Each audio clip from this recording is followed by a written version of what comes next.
누가복음 21장 20절에서 38절까지의 말씀을 우리 같이 함께 봉독하도록 하겠습니다. 같이 봉독합니다.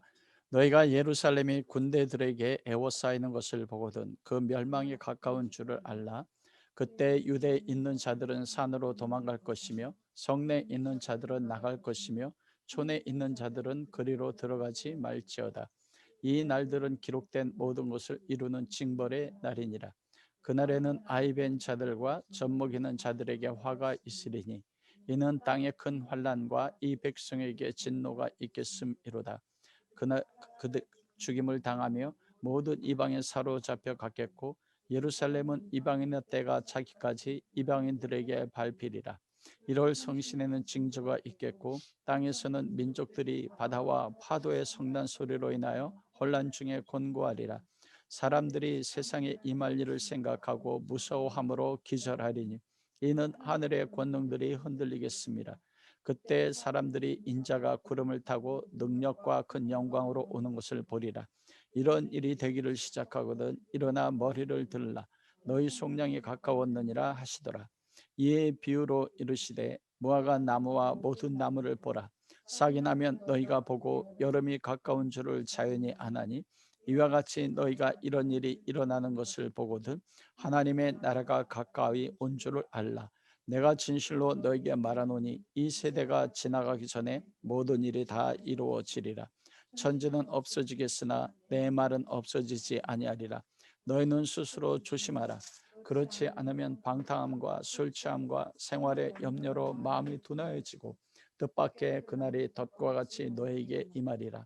이날은 온 지구상에 관한 모든 사람에게 임하리라.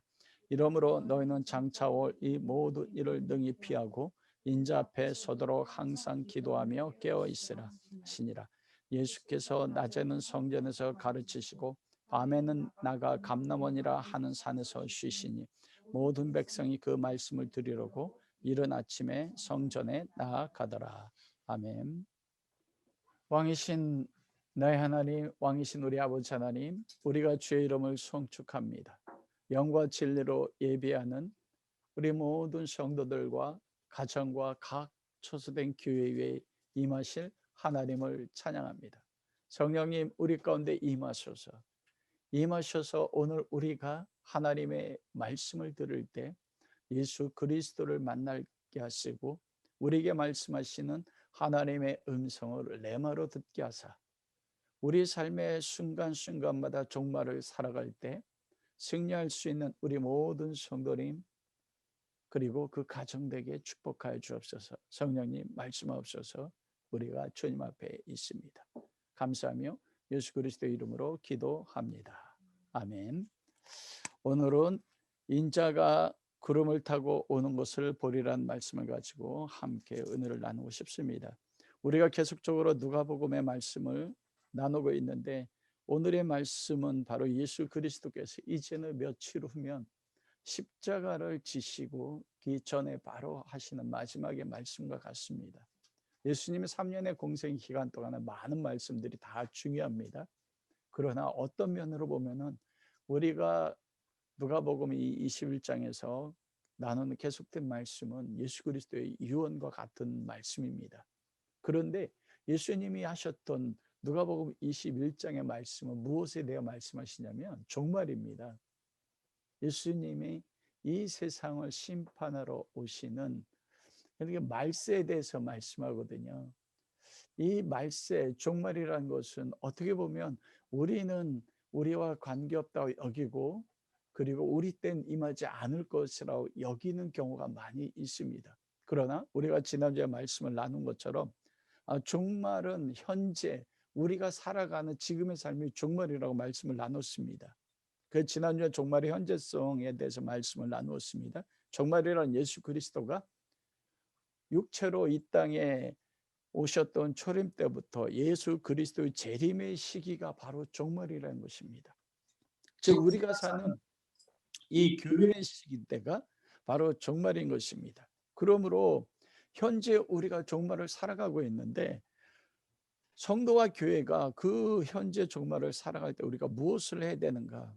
눈에 보이는 예루살렘 성전이 무너지는데 나와 가정과 교회를 참된 성전으로 우리 안에 세우는 것이 종말을 살아가는 현재 성도들의 삶이고 교회의 삶이라는 것입니다.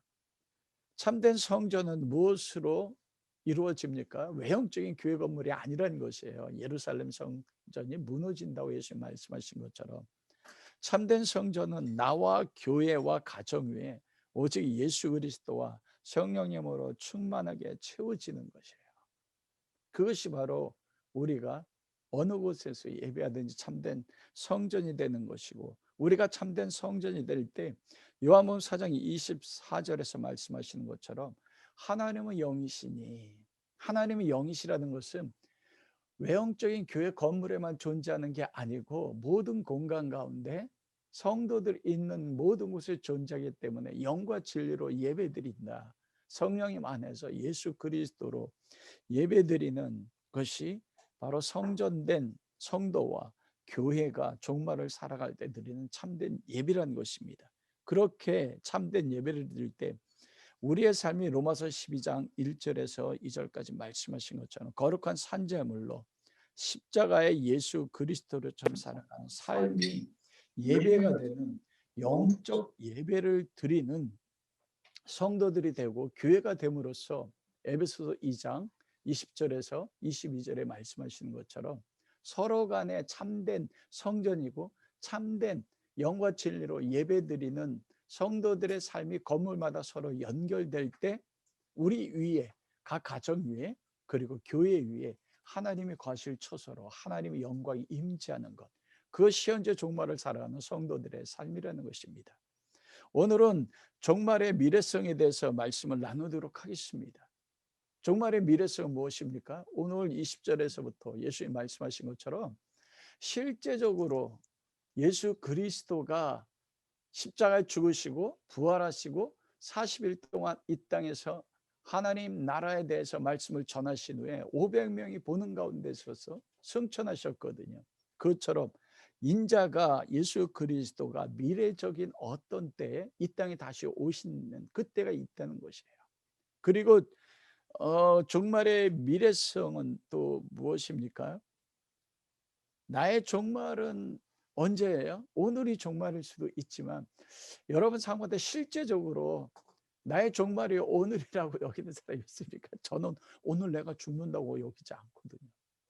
그러나 제가 제 나이 보니까 벌써 이제 환갑이 됐더라고요.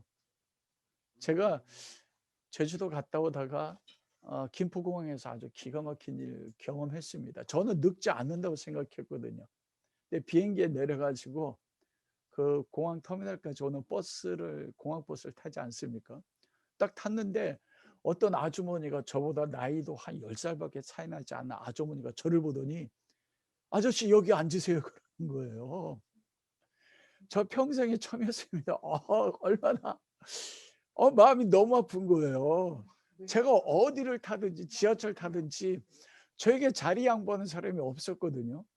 그런데 그 아줌마가 40대 넘었어요. 아이가 한 초등학교 4, 5학년 됐는데 저한테 자리를 양보하는 거예요. 그래가지고 기가 막, 괜찮습니다. 아닙니다. 저 나이 늙지 않았습니다. 하는데 그 아줌마한테는 제가 할아버지로 보인 겁니다. 네, 제가 죽을 때가 온단 말입니다. 박선정 집사님 그렇지 않습니까? 그러나 언젠가는 우리가 하나님이 부르시면 간단 말이에요. 그때가 종말의 미래성이에요. 그럼 어떻게 할 것인가? 첫째로는 예루살렘과 성전이 역사 속에서 무너진다는 것이에요. 오늘 20절에서 24절 말씀을 보면 예수님이 종말의 미래성에서 말씀하시기를 너희가 예루살렘이 군대들에게 애워싸는 것을 보거든 그 멸망이 가까운 줄을 알라. 24절까지. 실제적으로 예루살렘이 무너지는 사건은 예수님이 AD 27년경에 십자가에 못 박혀 죽습니다.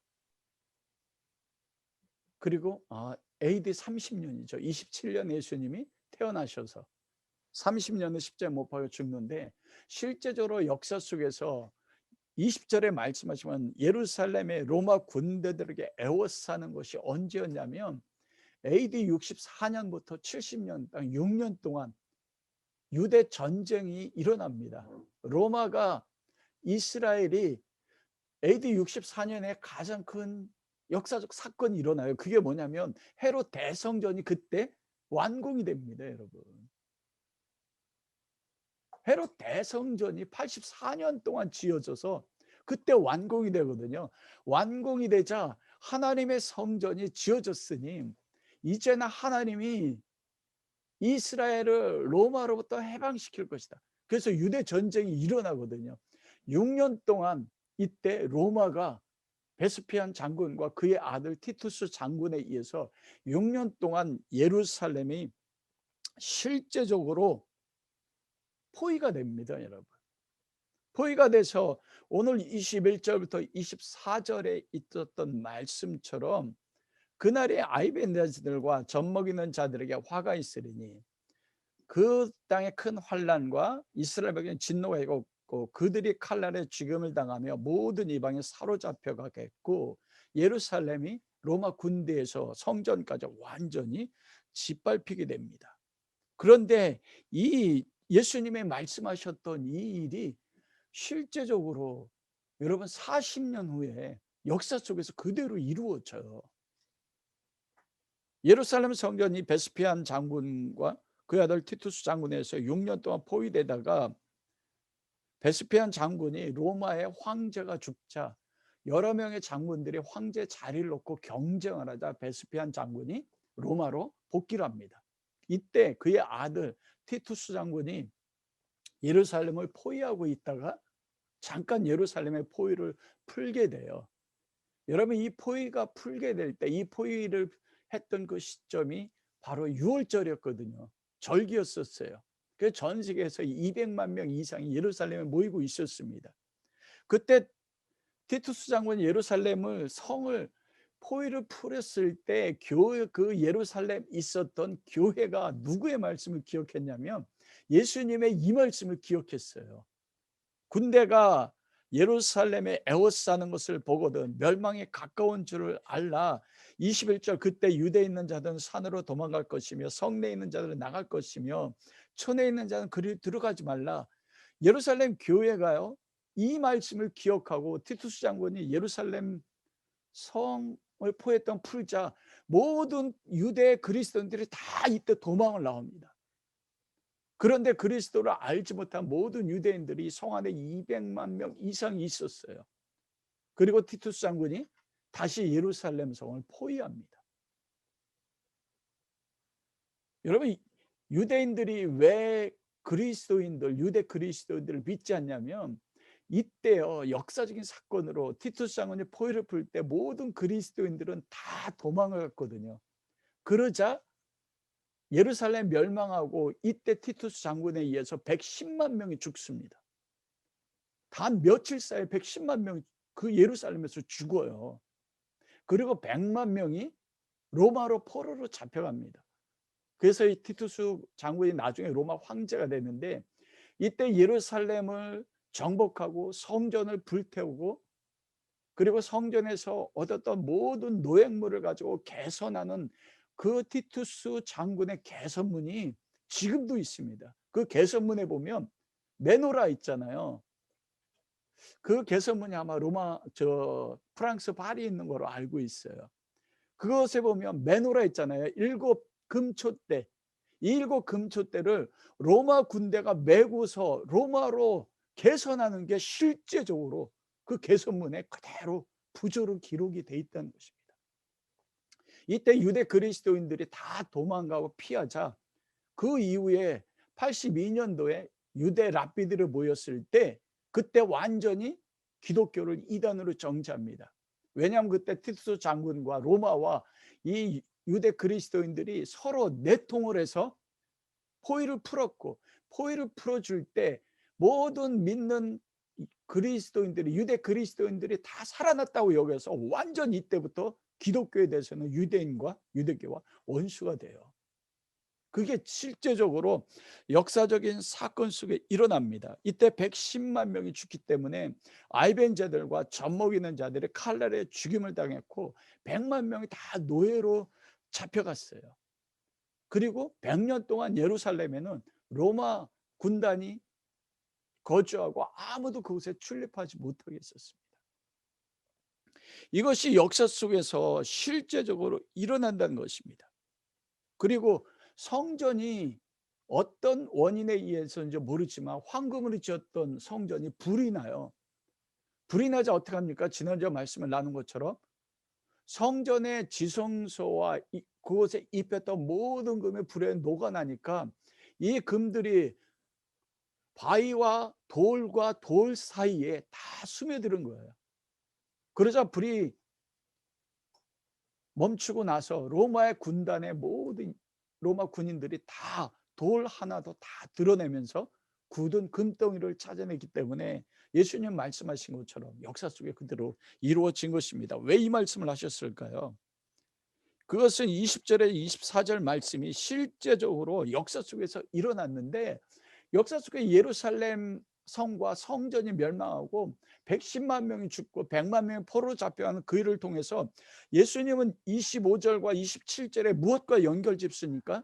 예수님의 인자가 다시 오시는 재림, 예수님의 재림과 연결을 지어서 예수님 말씀하세요. 이게 무슨 말씀입니까? 40년 후에 예수님이 말씀하셨던 예루살렘 성전이 회파가 되고 그리고 예루살렘이 무너져서 200만 명 중에 110만 명이 죽고 100만 명이 포로로 잡혀가는 역사가 실제적으로 AD 70년 일어났거든요. 여러분 그러면 AD 70년에 20절에 24절의 말씀이 역사에 이루어졌어요. 그러면 25절에서 27절에 하셨던 예수 그리스도의 말씀도 어떻게 된다는 겁니까? 동일하게 역사 속에서 이루어질 것이라는 것이에요. 이게 성경 기법 가운데 한 가지예요. 역사 속에서 예수님 말씀하셨던 그 일이 그대로 이루어짐으로써 장차 그리스도가 인자가 구름을 타고 큰 능력과 큰 영광으로 오는 것을 보리라. 이게 무엇입니까? 우리의 역사 속에서 실제적으로 이루어진다는 것이에요. 그 27절 말씀에 보면 뭐라고 합니까? 그때 사람들이 인자와 구름을 타고 능력과 큰 영광으로 오는 것을 보리. 그때가 언제입니까? 예루살렘 성전이 멸망할 때 예수님이 인자가 구름을 타고 오셨습니까? 오시지 않았단 말이에요.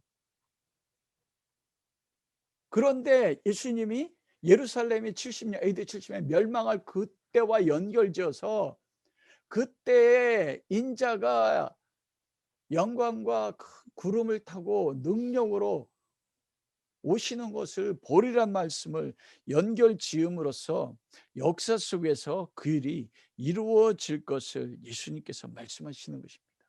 지금은 이루어지지 않았잖아요. 그러나 역사에 분명히 우리가 살아가는 인류 역사 속에서 반드시 일이 이루어진다는 것이에요. 주님이 이걸 기록한 것은 AD 70년에 너희들 기다려라. 분명히 예루살렘 무너지고 성전이 무너질 것이다. 그러면 내가 말한 것처럼 내가 다시 올 것을 예수님 말씀하시는 것이에요. 여러분 한번 적용해 보십시오. 인자의 오심이 우리의 실제 역사 속에서 이루어질 것을 믿습니까? 여러분 그럼 인자가 오실 그때에 두 번째로 그때는 언제며 인자가 오실 그때 무슨 일이 일어날 것인가? 왜냐하면 그럴 때 우리가 예수님께서 이 말씀을 하신 목적에 따라서 종말을 살아가는 그리고 예수 그리스도 인자가 다시 올 때를 믿는 성도와 교회가 어떻게 준비해야 되는지를 알 수 있거든요. 명확한 때는 모르지만 우리가 준비할 수 있다는 것입니다. 여러분 그 31절에 이런 일이 일어나거든 무화과 나무에 싹이 나는 일, 이런 일이 무엇입니까? 예수님이 29절부터 비유로 말씀하신데 무화과 나무와 모든 나무를 보라. 싹이 나면 너희가 보고 여름이 가까운 줄을 자연히 아나니. 지금 봄이잖아요. 그 봄이 되면 죽었던 싹이 다 사라졌던 나무들 가운데 싹이 나고 잎이 핍니다. 그러면 우리는 무엇을 하니까 봄이 되었네. 이제는 잎이 푸르르며 여름이 될 것을 알거든요. 그것처럼 그 예수 그리스도가 오시는 그때는 그냥 오는 게 아니고 반드시 싹이 나는 것처럼 징조가 있다는 것이에요. 이런 일이 일어나는 것을 보거든 이 세대가 지나가기 전에 모든 일이 일어나리라. 그때가 언제냐는 거예요. 그리고 인자가 오실 때 나타나는 징조는 무엇인가? 이걸 통해서 우리는 성경 말씀이 이루어질 것을 분별하고 준비할 수 있다는 말씀입니다. 여러분 그때가 언제입니까? 예수님이 다시 오실 종말의 때, 이것이 교회 역사 속에서 가장 교회를 힘들게 했던 거예요. 사도 바울도 성경을 읽다 보면 자기가 살아 있었을 때 예수님이 오신다고 믿었거든요. 종말에 가까웠다고 믿었습니다. 제가 1992년 10월 28일, 여러분 이날 기억합니까? 다미선교회예요. 다미선교회 때 시한부 종만을 통해서 10월 28일 날 믿는 예수 그리스도가 오셔서 하나님의 선택받은 성도들이 휴거될 것이다. 여러분 그때 TV에서, KBS, MBC에서요 진짜 10월 28일 날 휴거될 것을 믿는 다미선교회 교회들을 촬영했어요.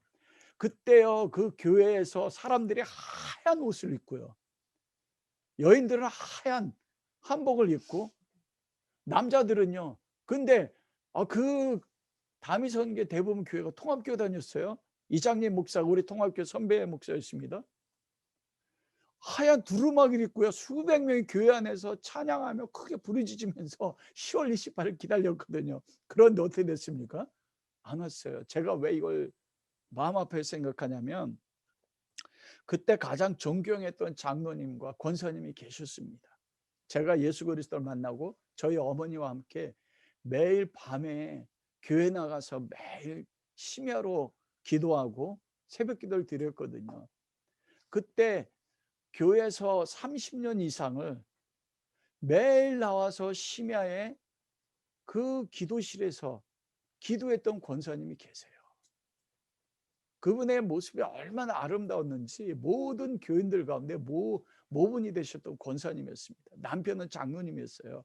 자녀들은 찬양대에서 솔로로 찬양하는, 정말 그 형님 지금도 그분 기억하거든요. 이 솔로로 찬양할 때 평생을 기도로 사셨습니다. 그런데 그분 가정이 다미선교로 넘어가서 교회를 다 가정과 다 떠나간 거예요. 저는 그때 이게 왜 그렇지? 평생은 기도를 사셨는데 그것을 지금도 잊을 수가 없습니다. 어떻게 그럴 수 있을까? 그렇게 믿음이 좋고 장로님 가정이고 30년 이상을 아무도 기도하지 않을 때도 교회에 나와서 기도하셨던 분이에요. 그런데 다미선교회에 빠져서 시한부 종말론에 빠져서 교회를 떠나가셨습니다. 그 후에는 그분을 만날 수가 없었습니다. 여러분 그때는 언제입니까? 마가복음 13장 32절과 마태복음 24장에 보면 그날과 그때는 천사도 모르고 아들도 모르고 오직 누구만 압니까? 아버지 하나님만 아신다고 말씀했거든요. 그날은요 아무도 몰라요. 그날은 오직 마태복음 24장 36절 그러나 그날과 그때는 아무도 모르나니 하늘의 천사들도 아들도 모르고 오직 아버지만 아신다. 그때는 아무도 몰라요. 예수님이 재림할 때는 반드시 있지만 아무도 모른다는 것입니다. 근데 아무도 모른다는 건 무엇입니까? 그때는 아버지 내가 계약할 것인데 너희는 그때를 그 기간을 언제 올 건가 생각하지 말고 그때 올 것을 믿고 지금 종말의 삶을 살라고 말씀하시는 거거든요. 그러나 우리가 성경 말씀 속에서 기본적으로 생각해 볼 일들이 있습니다. 그것은 성경에 나타난 그 절기입니다. 성경의 절기는 봄절기와 가을절기로 나눠집니다. 봄절기는 유월절과 초실절과 오순절의 세 가지 절기예요. 그리고 가을절기는 나팔절과 대속죄일과 장막절, 초막절입니다. 그런데 이 절기는 하나님의 역사를 하나님의 뜻을 이루실 것을 역사 속의 절기를 통해 나타난 거거든요. 유월절은 무엇입니까? 이스라엘 백성이 이집트에 출애굽할 때. 그런데 유월절이 실제적으로 무엇합니까? 그 이집트 세상의 왕인 사단으로부터 하나님의 백성이 구원되는 그때가 바로 유월절 어린 양이 십자가에 못 박혀 죽는 날이거든요. 그런데 유월절이 역사 속에서 예수 그리스도를 십자가 못 박아 죽음으로써 유월절이 이루어졌습니다. 그리고 안식 후 예수님이 죽거나 유월절 금요일 날 죽고 나서 안식 후 첫째 날, 이날이 초실절입니다. 초실절이 되면 예루살렘의 제사장이 그 갈릴리 지방으로 가서 처음으로 추수되는 보리를, 새파랗게 익은 보리를 한 단을 베와서 예루살렘 성전에서 흔들면서 요제로 초실절, 첫 열매를 초실절로 드려요. 이 초실절이 무엇입니까? 부활의 첫 열매가 되신 예수 그리스도가 부활의 첫 열매로 이루어졌어요. 처음. 그리고 그 오순절까지 밀보리와 밀이 완전히 수확이 되는 것입니다. 그래서 초실절이 봄절과 이루어졌단 말입니다. 그리고 봄절기 세 번째가 무엇입니까? 성령께서 오순절날 마가다락방에 임하시는 날이에요. 출애굽기 19장에 보면 내가 3일 후에 임할 거니 너희는 옷을 빨고 성결하고 내가 올 때를 기다리라. 그때 언제입니까? 출애굽하고 50일 날이거든요. 바로 마가의 다락방의 오순절날 급하 강한 바람처럼 불의 여처럼 성령님이 각 사람의 위함으로써 역사 속에 오순절이 이루어졌단 말입니다. 이루어지지 않은 절기가 무엇이냐면 우리가 가을 절기를 지내는 게 나팔절과 대속제일과 초막절, 장막절이에요. 그러면 그 절기에 따라서 온 인류를 구원하는 하나님의 뜻이 이루어질 수 있다는 것입니다. 봄절기에 유월절과 초실절과 그리고 오순절이 이루어진 것처럼. 그래 나팔절은 무엇입니까? 그것은 10월 종교력으로 7월 그리고 10월 첫째 날 되면 예루살렘에 성전 꼭대기 올라가면 여러분 제사장이 나팔을 붑니다. 나팔을 불면 그때 제사를 드리거든요. 이게 무엇입니까? 하나님의 나팔과 천사장의 호령과 큰 소리로 하늘로 쫓아 그리스도가 임재하는 그때 무엇이 일어나요? 나팔 불 때 휴거요. 나팔 불 때요. 그리고 대속죄일은 무엇입니까? 이스라엘 백성이 범죄했었을 때 대제사장이 지성소에 염소의 피를 가지고 나가서 세 번째 제사를 드리고 대제사장이 나오면 그때 어때? 이스라엘 백성의 모든 죄가 사함받고 구원이 이루어지는 대속죄일이 무엇입니까? 로마서 11장 25절에서 26절에 말해 이방인의 충만한 수가 차면 그의 이스라엘 온 민족의 구원을 받으리라. 이스라엘 민족의 전체적인 구원에 대해 말씀하시는 거예요. 장막절과 초막절은 무엇입니까? 봄에 거뒀던 과일과 봄에 거뒀던 곡식과 그리고 6월절부터 그 장막절 그때까지 가을 동안 건기 동안에 맺어지는 모든 과일을 장막 안에 들여놓고 창고 안에 들여놓고 장막 가운데서 하나님의 구원을 장막 생활했던 그 구원을 바라보는 날이거든요. 이게 장막절이 뭐냐면 바로 하나님이 천사들을 땅끝까지 보내서 영혼들을 구원하는 절기라는 것입니다. 그래서 많은 성경학자들이 예수님이 이 땅에 재림할 그 시기는 아무도 모르지만 예수님께서 오셔서 유월절을 이루시고 초실절을 이루시고 오순절날 성령이 마가다락방에 임하셨던 것처럼 만일 그리스도가 온다면 초실절날 장막절날 오실 가능성이 있다. 그러나 그 해는 아무도 모른다는 것입니다. 그런데 이것이 맞는지 여러분 성경을 상고해 보세요. 베레아 사람들이 바울이 전한 말씀에 대해서 상고했던 것처럼. 그래서 우리가 그 부분은 생각해 볼 것이 필요합니다. 예수님이 언제 오실지 아무도 알지 못해요. 그러나 마지막 때가 되면 하나님의 나팔 소리가 울리는 것은 성경이 말씀하신 거거든요. 이스라엘 민족이 회복될 때가 와요. 근데 이스라엘 민족이 민족적으로 예수님을 그리스도로 믿는 역사가 이루어지지 않았거든요. 그때가 온다면 여러분, 그때가 오면 어떻게 돼요? 마지막 때 예수님의 재림이 가까워졌다는 것입니다. 바울이 로마서에 말씀하신 것처럼요. 그러면 온 세상의 알곡과 쭉정이를 갈라서 알곡은 창고에 들고 쭉정이 불에 태울 이 결실의 때가 온다는 것이에요. 그것에 대해서 우리가 성경의 말씀을 근거로 해서 기억할 필요성은 있습니다. 두 번째, 인자가 올 때 그럼 무슨 일이 일어날 것인가? 예수 그리스도가 이 땅에 오시기 위해서 예수님 하셨던 두 가지 말씀이 있습니다. 마가복음 10장 10절 말씀에 복음이 먼저 만국에 전파되어야만 끝이 오리라. 복음이요. 예수 그리스도의 복음이 만국 모든 족속 가운데, 여러분 지금 전 세계에서 5만 개 이상의 족속이 있는데 족속은 뭐냐면 국가가 아닙니다. 언어가 다른. 그런데 거의 제가 알기로는 85% 이상의 족속 가운데 성경이 번역됐고 그리고 복음이 증거됐어요. 모든 이방 민족 족속 가운데 예수님이 다시 오신 그리스도의 복음이 전파가 돼야 돼요. 그리고 두 번째로 무엇입니까? 마태복음 23장 39절에 보면 내가 너에게 이르노니 이제부터 너희가 찬송하리로다. 주의 이름으로 오시느냐 할 때까지 나를 보지 못하리라. 너희는 누굽니까? 이스라엘 민족 전체가 예수님을 호산나 주의 이름으로 오시는 이여, 예수님을, 나사렛 예수님을 그리스도로 영접할 때, 주의 어르신으로 할 때 이스라엘 민족이 전체가 회복되고 예수님을 그리스도로 영접할 때 되면 나를 다시 보리라. 두 번째 조건이 무엇입니까? 이스라엘 민족의 회복입니다. 반드시 이것이 로마서 11장 25절에 26절 이방인의 충만한 수가 들어오기까지 그리하면 온 이스라엘이 구원을 받으리라. 바울이요, 이방인의 사도가 되었을 때 우리가 로마서 그 9장 말씀에 보면 내 안에 견딜 수 없는 깊은 고통이 있으니 내 종족과 골육 친척을 위함이라. 그들이 그리스도에게 구원받을 수 있다면 내 생명조차도 아끼지 않는다고 했거든요. 바울이 그게 평생이 짐이었어요.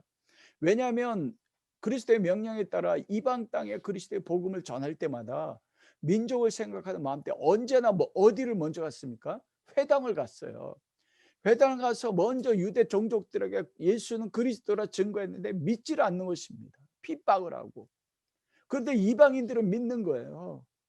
바울이 그것을 볼 때마다 깊은 고통이 있었어요. 하나님, 왜 이방은 그리스도를 믿는데, 왜 예수님도 유대인인데 왜 이스라엘 민족 구원받지 못합니까? 이게 바울에게서 가장 큰 선교의 짐이었고 고통이었어요. 모세가 이미 저 구원받을 수 있다면 내 이름을 하나님의 생명책에 지워주십시오. 내가 그리스도에 끊어질지라도 내가 원하는 것이 내 동족의 구원이었거든요. 그런데 그때 계시로 깨달아는 게 무엇입니까? 이방인의 충만한 수가 살 때까지는 유대인들이 더러는 그리스도를 떠날 것이라는 거예요. 그러나 이방인의 충만한 수가 차면 이스라엘 민족 전체가 구원을 받으리라. 민족 전체가 구원을 받을 때가 온다는 것입니다.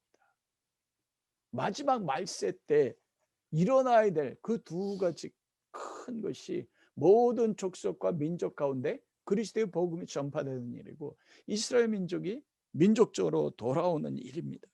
그러나 현상적인 일은 무엇입니까? 마태복음 24장 15절에 보면 그렇게 말씀하셨거든요. 그러므로 너희가 선지자 다니엘이 말한 바 멸망에 가증한 것이 거룩한 곳에 선 것을 보거든 읽는 자는 깨달을진저. 마지막 때가 되면 유대 땅에 이스라엘에 세워지는 실제적으로 역사 속에 나타나는 한 가지 일이 있는데 멸망에 가증한 것이 거룩한 곳에 서게 된다는 것이에요. 다니엘서와 요한계시록을 보면 이 멸망이 가증한 것은 누구를 뜻합니까? 적그리스도예요. 적그리스도가 거룩한 곳이 어디입니까? 성전입니다. 성전에 서게 될 때가 있다는 거예요. 우리가 다니엘서와 요한계시록을 보면 성전이 어떻게 됩니까? 멸망에 가증한 적그리스도가 거룩한 곳에 서게 된다. 여러분 지금 역사 속에서 이스라엘 땅 예루살렘에 거룩한 곳 성전이 있습니까? 없습니까?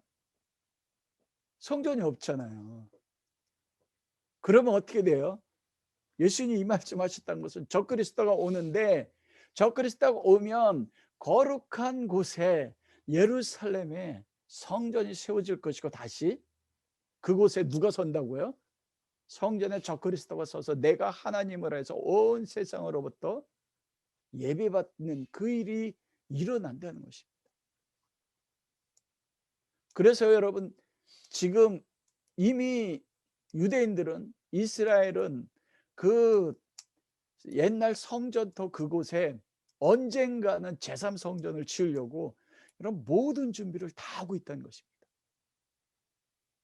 정치적 환경이만 허락이 된다면 제3성전을 회복하는 게 모든 유대인들의 최고의 소망이에요.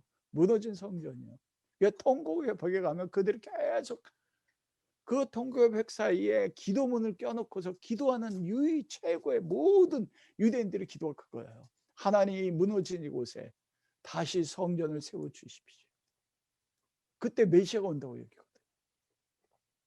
그런데 멸망에 가증한 것이 그 성전에 쓸 때가 온다는 겁니다.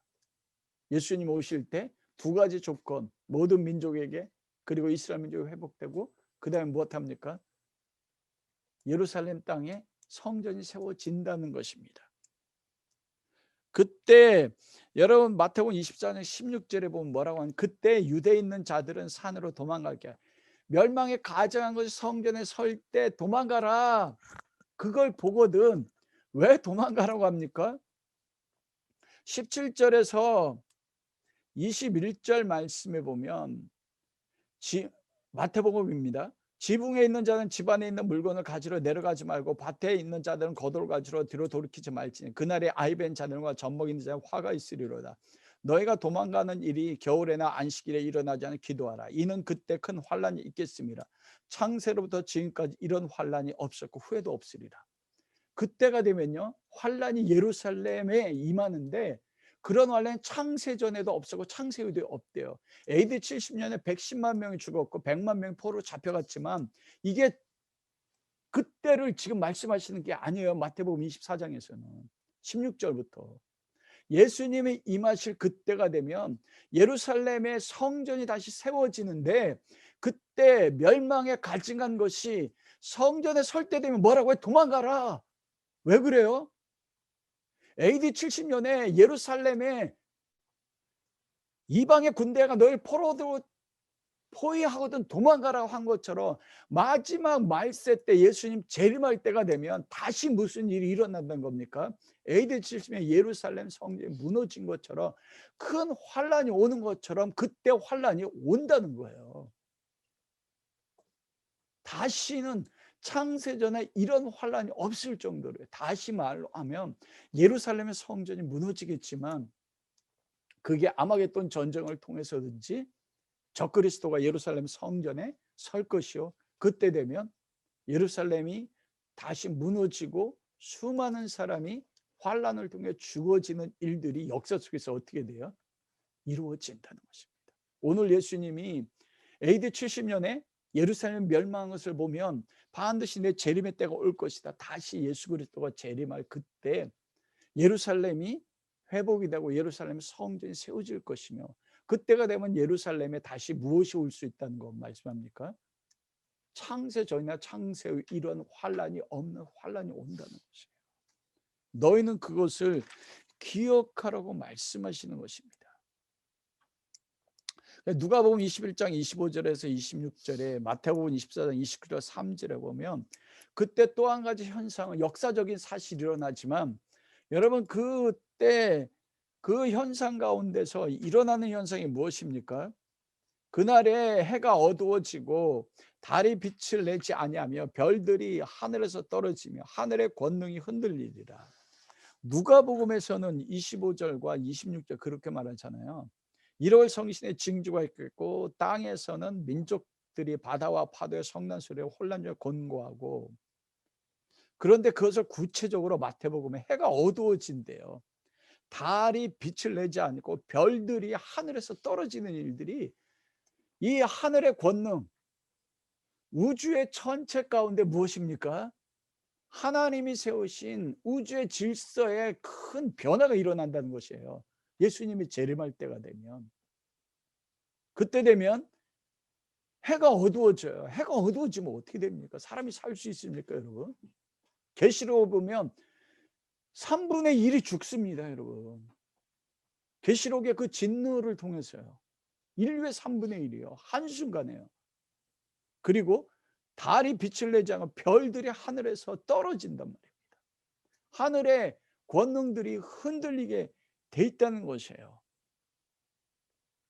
그 일이 실제적으로 사건 속에서 우리 역사 속의 그 일들이 예수님이 재림할 때, 미래 재림의 때 그게 일어나요. 여러분, 지금 우리 때 그게 일어난 적이 있습니까? 해가 어두워지고 달이 빛을 내지 않고 하늘의 별들이, 여러분, 하늘의 별만, 유성만이라도 여러분 1m짜리가 불에 그 대기권에서 타지 않고 1m짜리가 떨어지면 어떻게 되는 줄 알아요? 대한민국 전체가 다 무너질 수 있습니다. 그만큼 파괴력이 큰 거예요. 마지막 때 그런 일들이 일어난다는 말씀이에요. 그때 마태복음 24장 37절 40절에 보면, 그때는 노아의 때와 같이 인자의 만도 그러하리라. 홍수전에 방주에 들어가기 전에 사람들이 먹고 마시고 결혼하고 자식을 낳고 시집을 가는 것처럼, 그때도요 특별하게 사람들이 알질 못하고 그런 일들이 이루어진다고 말씀하는 것이에요. 그리고 40절 말씀에 보면, 그 마지막 때 그때 두 사람이 밭에 있으며 한 사람 데려가고 한 사람은 버려둠을 당할 것이요, 두 여자가 맷돌질을 하고 있으며 한 사람 데려가고 한 사람 버려둠을 당할 것. 이게 무엇입니까? 두 사람이 밭에서 일을 해요. 이 밭은 무엇입니까? 교회입니다, 여러분. 그리고 맷돌질을 하고 있어요, 두 여자가. 여자는 자고로 신부는 교회잖아요. 교회 안에서 맷돌질을 하고 일을 하고 있는데, 그 가운데서 반은 데려감을 입고, 산술적이지 않을 수 있지만 반은 데려감을 입지 못한다는 것이에요. 예수님이 누가복음에서 마태복음에서 종말 때 이 말씀을 하신 이유가 있습니다, 여러분. 세상 사람들은 믿지 않으니까 그리스도가 올 때 멸망받겠지만, 심지어는 두 명의 여자가 밭에 있는데요, 일을 하는 거잖아요. 두 사람이요, 두 여자가 맷돌질을 하는데 한 사람은 데려감을 입고 한 사람은 데려감을 입지 못한다고 말씀하는 것입니다. 한번 적용해 보시고, 지금 인자가 오실 때이면 그러한 모습이 역사 속에 나타나고 있습니까? 만일 우리의 생에 이런 종말의 상황이 일어난다면 우리는 지금 무엇을 해야 합니까?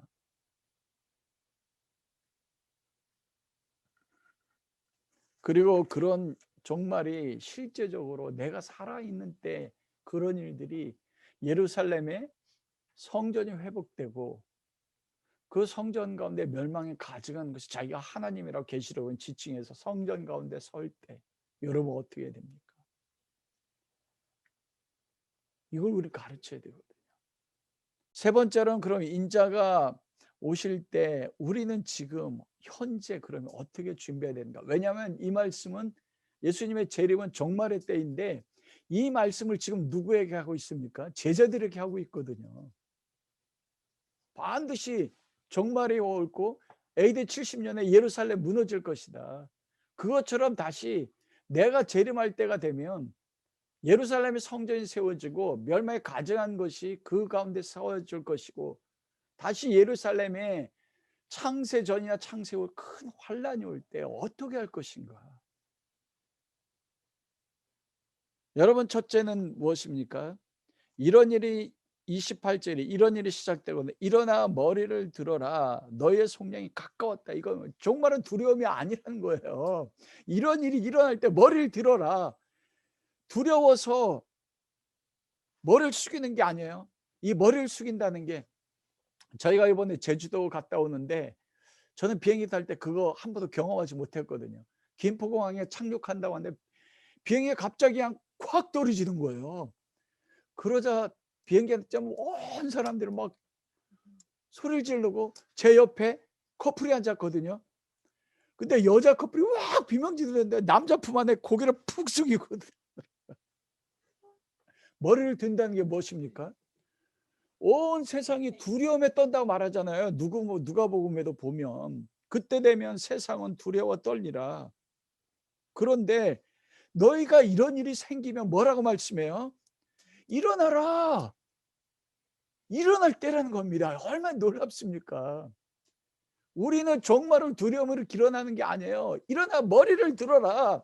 왜 머리를 듭니까? 주님이 오시는 걸 맞이해야 되는 거예요. 속량이 가까웠단 말입니다.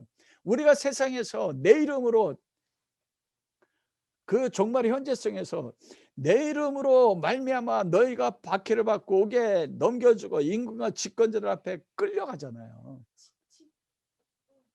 그런데 그 현상이 일어날 때 일어나라. 이제는 우리의 속량에 가까웠고 성경에 말씀하신 모든 뜻이 이 세상 역사 속에 일어날 것이다. 일어나라는 것입니다.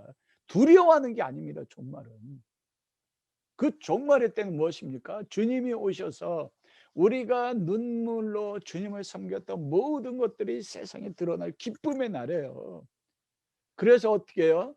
요한계시록 22장 20절에서 그 교회가 마지막에 외치는 소리가 무엇입니까? 아멘 주 예수여 어서 오시옵소서. 주님 오십시오.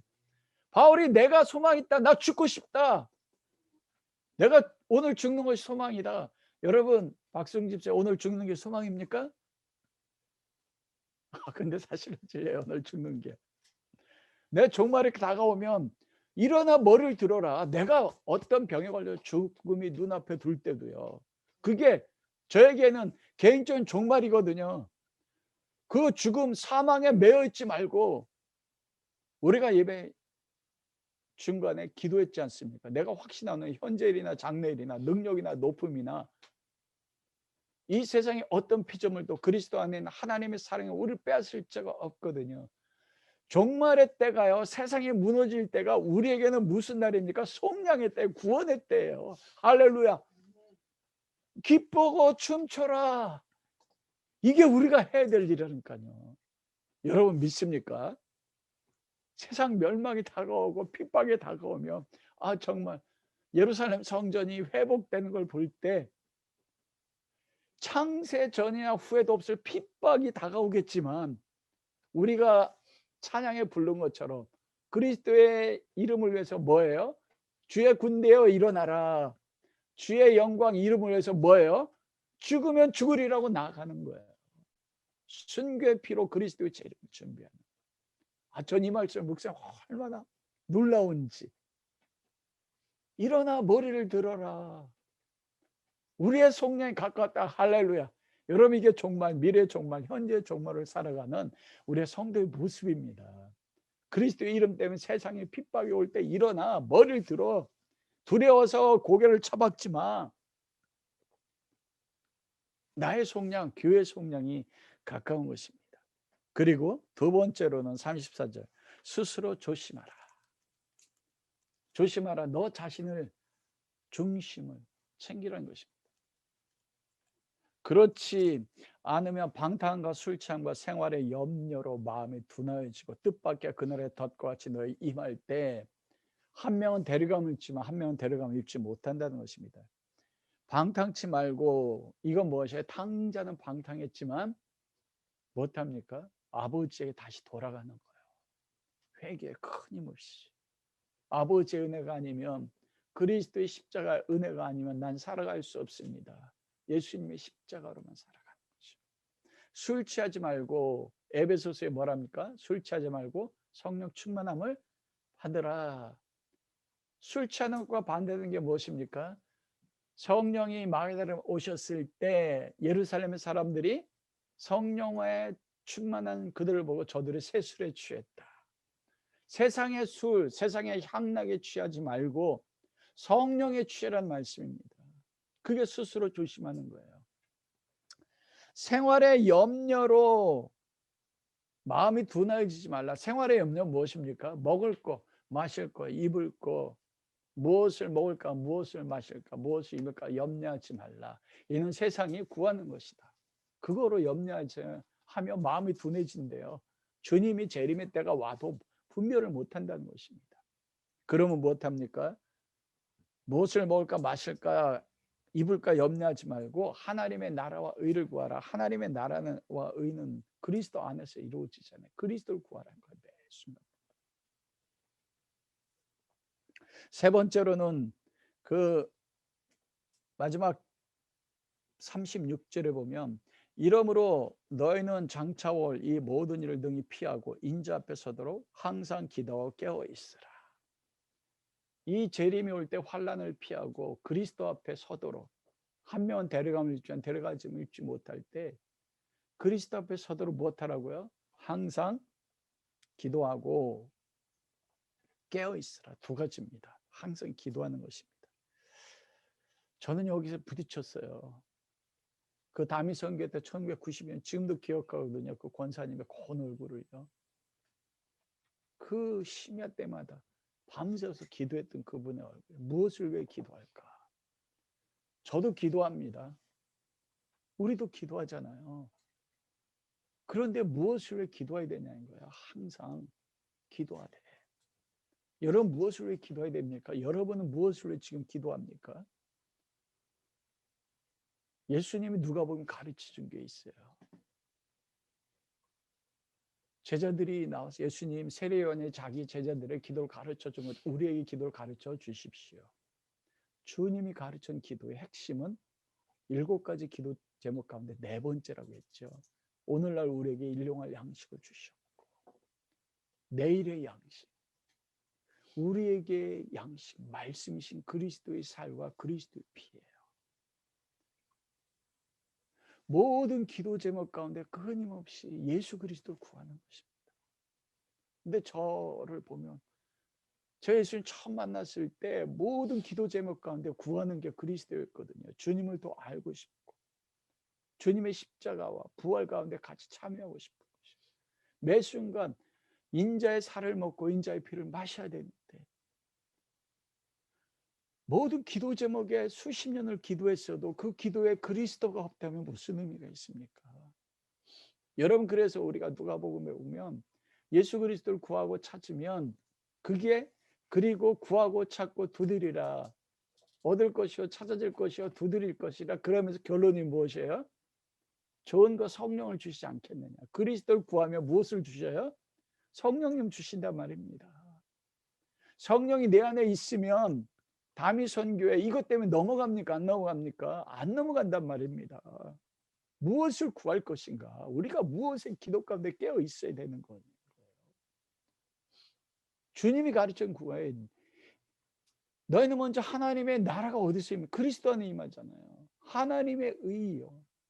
하나님 앞에 의롭다 인정되는 거. 그리고 하나님 앞에 의가 무엇입니까? 그리스도 안에서만 하나님의 의가 있다는 거예요. 시작도 그리스도요. 마치는 것도 무엇입니까? 그리스도입니다. 그래서 그리스도를 구해서 매 순간 그리스도가 나의 전부가 될 때 종말이 올 때 기쁜 거예요. 왜냐하면 그리스도가 나의 삶의 전부니까 이제는 이 종말 통해서 예수님 만나러 가는, 내가 살아가는 분 만나러 가니까 천국 가고 싶은 거예요. 죽고 싶은 거예요. 내 인생이 괴로워서 죽고 싶은 게 아니라 뭐 때문에 죽고 싶어요? 바울처럼 예수님 만나고 싶어요. 사랑하는 사람 보고 싶으니까요. 이게 항상 기도하라는 것입니다. 항상 그리스도를 구하는 거예요. 수많은 사람들이 기도합니다. 교회에서. 근데 그리스도를 구하느냐? 예수 그리스도의 살, 예수 그리스도의 피.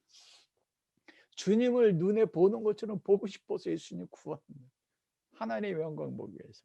그걸 깨어 있으라. 무엇이 깨어 있는 삶입니까? 여러분 마태복음, 이 깨어 있는 삶을 마태복음에서 예수님 정확히 말씀하셨어요. 마태복음 24장 45절에서 51절 말씀해 보니까 충성되고 지혜로운 종의 비유를 말씀하세요. 너희는 깨어 있어. 42절에 그럽니다. 그러므로 깨어 있으라 이렇게 말씀해요. 너희도 준비하고 있으라. 생각하지 않은 때 인자 오리라. 마태복음 24장 4절으로 충성되고 지혜 있는 종이 되어 주인에게 그 집 사람들에게 맡아 때를 따라 양식을 나눠줄 자가 누구냐. 주인이 올 때 그 종이 이렇게 하는 것을 보면 그 종은 복이 있도다. 내가 진실로 너희에게 이르노니 주인이 그 모든 소유를 그에게 맡기리라. 여기 악한 종은요, 마음의 생각을 주인이 더디오리라고 동료를 때리며 술친과 더불어 먹고 마시고 방탕하잖아요. 충성된 종은 뭐예요? 주인이 자기에게 맡긴 사람들을 맡아 때를 따라 양식을 나눠줘요. 양식이 무엇입니까, 여러분? 신명기 8장에 사람이 떡으로만 사는 것이 아니요 하나님의 입에 나오는 말씀으로 산다. 요한복음 1장 대초의 말씀이 계시니라. 이 말씀이 하나님과 함께 계셨으니 바로 하나님이시라. 그 안에 생명이 있으니 그 생명이 사람들의 빛이라. 예수 그리스도입니다. 때를 따라서 자기에 맡긴 사람들, 내 가정, 내 자녀, 교회 성도들, 만나는 사람들에게 양식을 나눠줘요. 여러분, 양식을 나눠주기 위해서 어떻게 해야 돼요? 먼저 오늘날 우리에게 일용할 양식을 주셨고 내 안에 양식이 있어야 하잖아요. 내 안에 양식이 있어야만이 다른 사람이 뭐합니까? 양식을 나눠줄 수 있다는 겁니다. 항상 기도하고, 그래서 그 말씀하시는 것이에요. 깨어 있으라는 것이에요. 양식 대신 그리스도를 구함으로써 우리에게 다른 사람에게 재정 필요합니다. 나눠주는 거. 그러나 재정이 그들을 살리지 못해요. 그렇다고 가난을 구제하지 말라는 게 아닙니다. 우리 가난한 사람, 가부도 구제해야 돼요. 그러나 참된 양식이 무엇이냐는 것이에요. 때를 따라서 그 집 사람들을 맡아 양식을 나눠줄 자가 누구냐? 이 사람이 지혜로운 사람이고 이 사람이 깨어 있는 사람인 것입니다. 그것이 바로 종말을, 미래 종말, 그리고 현재 종말을 살아가는 모든 교회와 그리스도인들이 해야 되는 것이에요. 여러분, 그러면 종말이 오면 종말의 때 때문에 흔들리지 않을 수 있어요. 어떤 현상이 오더라도 두려워하지 않을 수 있어요. 오히려 정말 성경에서 예수님이 약속한 종말이 눈앞에 예루살렘 성전이 다시 세워지고 그때 되면 뭐합니까? 머리를 들어야 돼요. 머리를 들고 일어나야 됩니다. 우리의 구원의 때가 가까웠구나 외쳐야 된단 말입니다. 말씀을 마치도록 하겠습니다. 제가 제주도에 있을 때 이 본문을 계속 묵상할 때 요한복음의 말씀을 읽었습니다. 그것은 세례 요한입니다. 세례 요한의 때는 예수님이 초림할 때예요. 예수님이 초림할 때 이미 종말은 임한 것입니다. 그리스도를 영접하는 사람은 하나님의 심판에 의해서 구원받아 곳간에 들어가지만 그리스도를 영접하지, 초림하신 그리스도를 영접하지 않는 사람은 어떻게 합니까? 이미 심판받았다 말씀이에요. 예수님께서. 요한복음 명확히 기록되어 있거든요. 이미 심판이 그들 가운데 임했다. 이때가 종말입니다. 그러므로 우리가 깨어 있다는 것은 세례 요한처럼 예수님이 다시 오실 길을 준비하는데 무엇입니까? 광야에 외치는 자의 소리예요. 요한복음 1장 6절에 보면 하나님께 보내심을 받은 사람이 있으니 그의 이름은 요한이라. 이 말씀에 하나님께 보냄받은 사람이 있으니, 우리는 보냄받았잖아요. 그런데 그의 이름이 요한이 아니고 그의 이름이 오한용이더라고요. 그리고 요한복음 1장 7절에 그가 증언하러 왔으니, 이것입니다. 증언입니다. 지금 현재의 종말이나 미래의 종말의 때 믿는 성도가, 교회가 해야 될 일은 무엇하냐면, 요한은 증거하러 왔다. 하나님의 보냄받은 사람들은 광야에 외치는 자의 소리로 아멘 주 예수여 오시옵소서, 그리스도의 다시 오실 길을 준비하는데 무엇으로요? 증언하는 거예요. 무엇에 대해 증언해요? 곧 빛에 대하여 증언하고, 빛이요 그 안에 생명이 있으니, 말씀 대신 그리스도 안에 생명이 있으니 그 생명이 사람들의 빛이라. 빛이 어둠의 빛인데 깨닫지 못해요. 지금도 빛이 빛인데 깨닫지 못해요. 깨닫게 하기 위해서 보냄받은 요한이 무엇해야 되면 빛에 대해 증언해. 이게 우리의 삶이라는 것이에요. 종말을 준비하는. 빛에 대해 증거하고 모든 사람의 자기로 말미암아 빛을 믿게 하려 함이라. 이거라고요. 모든 사람이요, 구원받기로 선택된 모든 사람이 요한으로 말미암아 예수 그리스도 빛이신 그리스도를 믿게 하려 함이라. 모든 이 시대에 예수님이 현재 우리가 종말을 살든 미래 재림할 그때든 현재 우리가 해야 될 일은 무엇입니까? 하나님의 보내신 바는 우리는 그리스도의 재림을 준비하고 광야에 외치는 자의 소리가 되어 그리스도 빛을 증언하는 거예요. 그리스도를 증언해서 나로 말미암아 모든 사람이 예수 그리스도를 믿게 하려. 너무 단순하더라고요.